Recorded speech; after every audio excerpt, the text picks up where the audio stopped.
when I remember driving up at the Comedy Store and you were like, I think you were wearing a mask or something, but you were really worried about COVID. This is when we were texting every day. Yes. About COVID. And even I was like, Esther, not yet. What did I tell you? Yet. What did I tell you? You said, nothing's going to happen. You're fine. You're a fucking idiot for being scared. There's 1 billion people in China. Everything's fine. It's not coming here.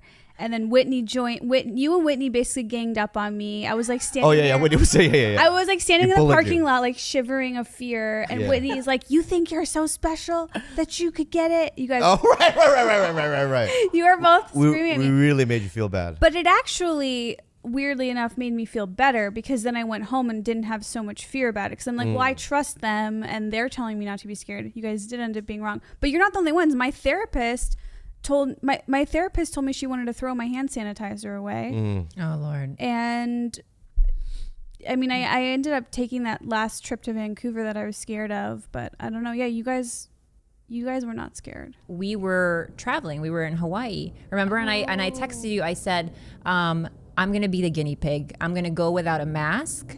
But I still had like sanitized everything, like my seat, and I was still really careful. Nothing happened to me. So I was like, oh, I think I'm good. Yeah. Really? Yeah. Do you think that you had it? No, I don't. I never felt ill. I had never got sick, not even from the flu or a cold. But you don't think there's a chance you like had it asymptomatic? If we would have, it would have been from that travel, because as soon as lockdown happened, we haven't seen anybody since. But I can tell you when it got real for me. What? Tom Hanks. Yeah. Remember when Tom Hanks? We were like, Tom Hanks! Holy fuck, Tom! I was like, fucking Tom Hanks! Forrest Gump, holy fuck, we're dead! That was like the best PR for COVID-19 Yeah. ever. And that day that Tom Hanks announced it, that morning I was supposed to fly to Montreal. And I know I just told you guys this when you were over, but like I was supposed to fly to Montreal, and I woke up and the car service was there because I was going to work, and I just said like I can't go. I called my agent. I was like, how bad is this if I cancel? Like this, I know this is so unlike me and it's crazy. And then I remember Dave woke up and he's like, wow, so you're fucking crazy. You're still here. But then by the end of the day, so in the morning I looked absolutely crazy to everyone. And by the end of the day, Tom Hanks had it. The NBA had shut the season down. Oh, wow. And I was like, if I was in Canada right now, I would be having a heart attack. Yeah. And then here's the second person that made it real for me, DDK. Daniel Day Kim, because I had been to his house in Hawaii Like 2 weeks before. 2 weeks before in Super Bowl. I went to his house. I'd never seen a Super Bowl. I didn't even know what sport. I'm not kidding you. I didn't even know what the fuck sport it was.